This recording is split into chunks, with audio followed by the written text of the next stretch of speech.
تقریباً 975 عیسوی کے آس پاس افغانستان کے علاقے غزنی میں ایک ترک جنرل ایک سلطنت قائم کرتے ہیں جو کہ غزنوی امپائر کہلاتی ہے۔ اپنے عروج کے دور میں یہ سلطنت ان تمام علاقوں پر پھیلی ہوئی تھی جو آج پاکستان، افغانستان اور ایران اور آکسس کے پرلی طرف کے علاقے واقع ہیں۔ لیکن 975 عیسوی میں جب یہ سلطنت غزنی میں قائم کی گئی تو اس وقت اس کی سرحدیں پاکستان کے اندر نہیں تھیں۔ اس وقت یہ جنوب میں بحیرہ عرب کے ساتھ ملتی تھی اور شمال میں آکسس ریور کی طرف اس کی سرحدیں چھوتی تھی جا کے۔ اس غزنوی امپائر کو قائم کرنے والے ترک سردار کا نام سبکتگین تھا۔ ان کے بیٹے محمود غزنوی تاریخ اسلام کے اعلیٰ ترین جلیل القدر سپہ سالاروں اور درویش حکمرانوں میں شامل ہوتے ہیں۔ محمد بن قاسم نے تقریباً 711 عیسوی کے آس پاس دیبل سے حملہ کر کے ملتان تک کے علاقوں کو فتح کیا تھا، لیکن اس کے بعد مزید کوئی 200-250 سال تک مسلمانوں نے نہ کوئی داخلہ سندھ کی طرف سے کیا اور نہ ہی افغانستان کے علاقوں کو آزاد ہونے کے بعد خیبر پاس کے رستے ہندوستان پر کوئی الغار کی گئی۔ محمود غزنوی تاریخ میں اس لیے مشہور ہوئے کہ یہ پہلے مسلمان حکمران تھے کہ جنہوں نے خیبر پاس کے ذریعے ہندوستان پر 17 حملے کیے اور پورے ہندوستان کو آئندہ 1000 سال تک آنے والے وقت کے لیے کھول کر رکھ دیا۔ مسلمانوں نے جو سلطنتیں ہندوستان میں بنائیں ان کا آغاز محمود غزنوی کی ان ملٹری کیمپین سے ہوتا ہے جو انہوں نے افغانستان سے ہندوستان کی طرف کی۔ ایک انتہائی دلیر غیرت مند جنرل جس نے اپنی 32 سالہ حکمرانی میں ایک بھی شکست نہیں کھائی، تقریباً 998 عیسوی میں محمود غزنوی اپنے والد سبکتگین کی جگہ غزنی کے تخت پر بیٹھتے ہیں اور اس کے بعد آنے والی دنیا کا نقشہ اور تاریخ تبدیل ہو جاتی ہے۔ محمود غزنوی ایک انتہائی روحانی وجود تھے اور ان کی تاریخ میں بار بار یہ واقعات کثرت سے آتے ہیں کہ ان کو کبھی خواب میں حضور صلی اللہ علیہ وسلم کی زیارت نصیب ہوتی اور یہ اس روحانی فیض کی وجہ سے اپنی فتوحات کیا کرتے تھے کہ جو آگے تاریخ میں ان کے نام سے منسوب کی جاتی ہیں۔ اس سے پہلے کہ ہم محمود غزنوی کی زندگی پر بات کریں، ان کے والد سبکتگین کے بارے میں بات کرنا بھی ضروری ہے۔ ان کے والد ایک ترک تھے۔ یہ وہ وقت تھا کہ جب سینٹرل ایشیا میں، افغانستان میں اور خراسان کے علاقوں میں ترک سردار اور سپہ سالار اپنی اپنی حکومتوں کو قائم کر رہے تھے۔ سبکتگین 12 سال کے تھے تو ان کو کسی نے اغوا کر لیا اور لے جا کر بخارا کے امیر الپتگین کے پاس فروخت کر دیا گیا۔ الپتگین نے ان کی اپنے بیٹوں کی طرح تربیت کی، اپنی فوج میں جگہ دی اور بالآخر اپنی بیٹی سے ان کا نکاح کر دیا۔ سبکتگین قدرت کے اسی کرشمے کی وجہ سے ایک دن بخارا کے سربراہ بن گئے۔ حکمرانی حاصل کرنے کے بعد انہوں نے بخارا کی سلطنت کو پھیلانا شروع کیا اور بالآخر غزنی کے مقام پر اپنا صدر مقام بنا کر غزنوی ڈائنسٹی کا وجود قائم کیا۔ سبکتگین ایک غیر معمولی روحانی وجود تھے۔ یہ واقعہ تاریخ میں بیان کیا جاتا ہے کہ ایک مرتبہ وہ شکار پر گئے اور وہاں پر ان کو ایک ہرنی کا بچہ ملا۔ اس بچے کو اپنے گھوڑے پر اٹھا کے جب یہ واپس آ رہے تھے تو پیچھے مڑ کر دیکھا تو وہ ہرنی بھی پیچھے پیچھے چلتی آ رہی تھی۔ انہوں نے محبت اور پیار میں اس بچے کو چھوڑ دیا اور وہ واپس اپنی ماں کے پاس چلا گیا۔ اسی رات ان کو خواب میں حضور صلی اللہ علیہ وسلم کی زیارت ہوتی ہے اور ان کو بے انتہا کامیابیوں اور خوشخبریوں کی بشارت دی جاتی ہے۔ سبکتگین کے بیٹے محمود جب پیدا ہوئے تو اس وقت عید میلاد النبی کی خوشیاں منائی جا رہی تھیں۔ چونکہ تاریخ کے حوالے سے یہ بات ثابت تھی کہ حضور صلی اللہ علیہ وسلم کی پیدائش کے وقت فارس کے آتش کدے اور بت کدے سرد ہو گئے تھے اور حضور صلی اللہ علیہ وسلم نے خود دست مبارک سے خانہ کعبہ میں جا کے مشرکین کے بتوں کو توڑا تھا، تو سبکتگین نے اللہ تعالیٰ سے یہ دعا کی کہ یا اللہ میرے بیٹے کو بھی بت شکن بنانا۔ اور یہ اس بات کی روحانی دلیل ہے کہ سبکتگین بذات خود ایک روحانی اور ایک نیک وجود اور اس کی دعا کو اللہ نے قبول کیا۔ محمود تاریخ اسلام میں بہت زیادہ رومانوی حیثیت رکھتے ہیں۔ ہماری شاعری میں ہمارے فولکلور میں، ہمارے ثقافتی ورثے میں محمود اور ایاز کا ذکر تقریباً ہر پاکستانی اور اردو بولنے والے مسلمان نے سنا ہے۔ علامہ اقبال نے بھی اپنی شاعری میں کثرت سے محمود و ایاز کا ذکر کیا۔ محمود ایک ہی صف میں کھڑے ہو گئے، محمود و ایاز، نہ کوئی بندہ رہا نہ کوئی بندہ نواز۔ اور علامہ اقبال نے جب امت کے زوال کا رونا رویا تو اس وقت بھی محمود اور ایاز ہی کو بنیاد بنایا، نہ وہ غزنوی میں تڑپ رہی نہ وہ خم ہے زلف ایاز میں۔ محمود غزنوی کا وہ سب سے بڑا کارنامہ جو ہماری تاریخ میں بھی بچوں کو پڑھایا جاتا ہے وہ سومناتھ کے مندر پر حملہ کرنا ہے۔ سومناتھ کا مندر اسی جگہ واقع ہے کہ جہاں 1965 کی جنگ میں پاکستان نیوی نے دوارکا پر حملہ کیا تھا۔ دوارکا پر حملے کو ہمارے اس وقت کے تاریخ دانوں نے سومناتھ پر 18واں حملہ لکھا تھا۔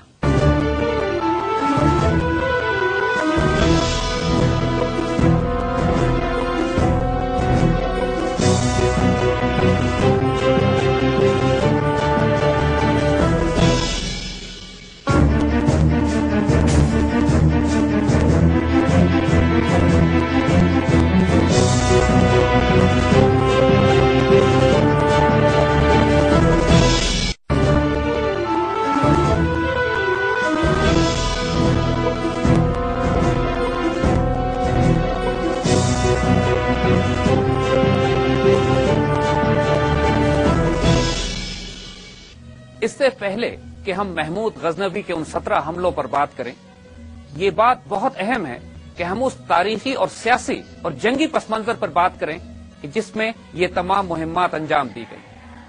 ہماری تاریخ میں محمود غزنوی کی ان تمام جنگی مہمات پر بالکل بات نہیں کی جاتی۔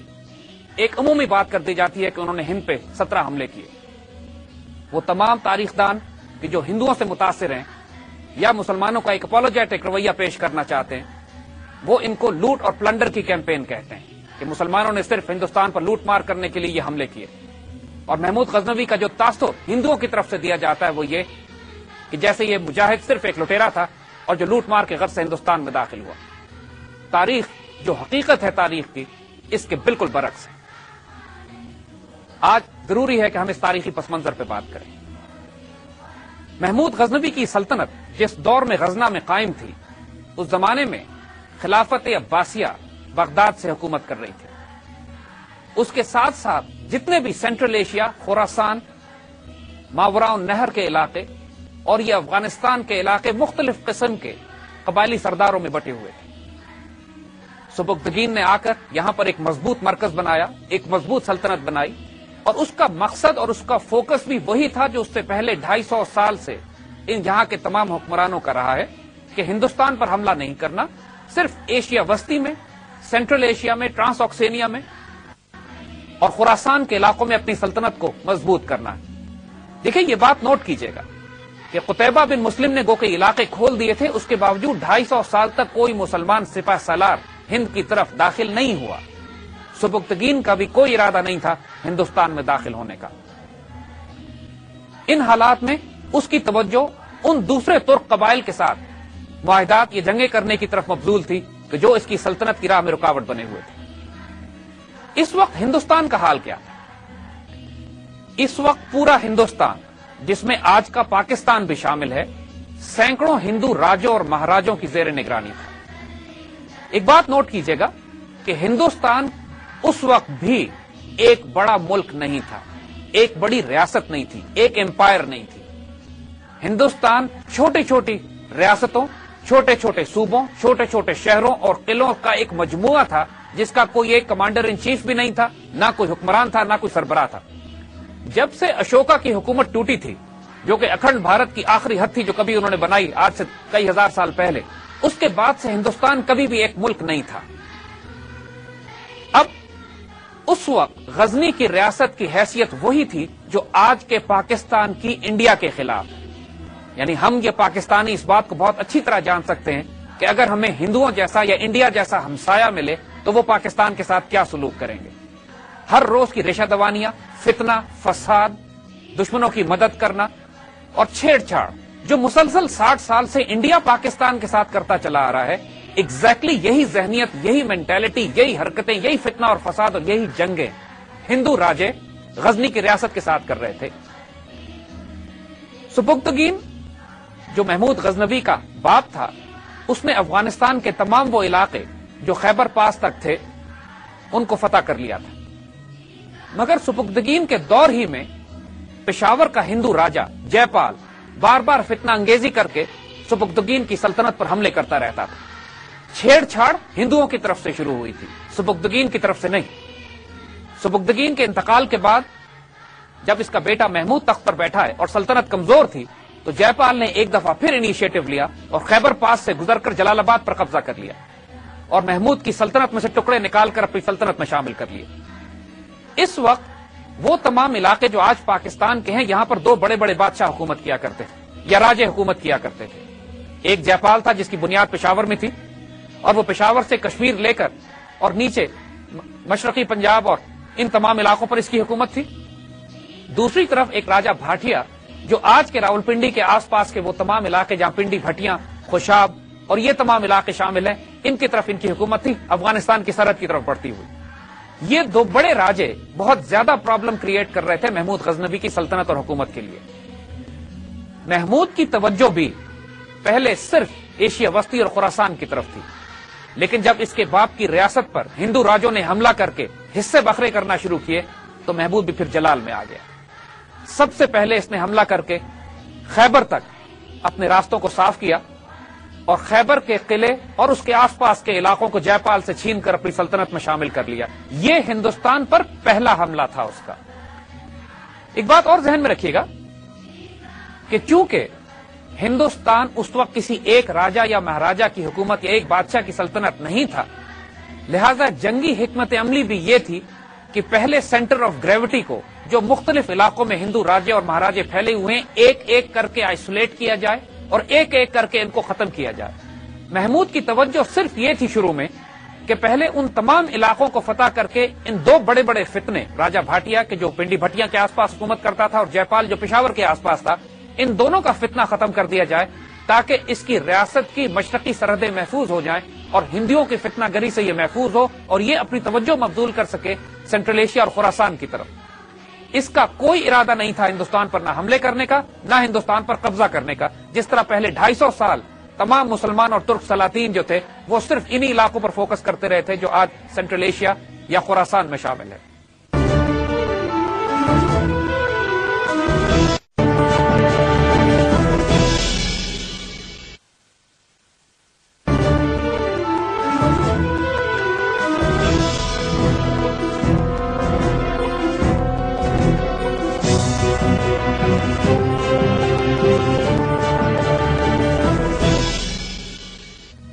محمود غزنوی کبھی بھی ہندوستان پر حملے نہ کرتا اگر راجہ جے پال جو پشاور میں تھا وہ محمود کی سلطنت پر حملہ کر کے ان علاقوں پر قبضہ نہ کر لیتا جو اس کے باپ سبکتگین کے قبضے میں تھے۔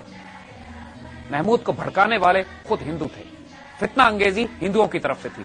پھر محمود نے ان کو جو منہ توڑ جواب دیا کہ آج تاریخ میں آج تک ہندو محمود غزنوی کے نام سے اپنے بچوں کو ڈراتے۔ محمود غزنوی کی جنگی مہمات کے بارے میں ایک غیر معمولی بات جو ہم بتانا چاہیں گے وہ یہ کہ تاریخ اسلام میں بلکہ تاریخ انسانیت میں اس سے پہلے نہ اس کے بعد کسی ایک سپہ سالار نے اپنی جنگی مہمات میں اتنا سفر نہیں کیا، اتنی ٹریولنگ نہیں کی جتنی محمود غزنوی نے کی۔ حتیٰ کہ عالم اسلام کے عظیم ترین سپہ سالار حضرت خالد بن ولید رضی اللہ تعالی عنہ کا بھی سفر اتنے زیادہ نہیں ہیں جتنے محمود غزنوی کے ہیں۔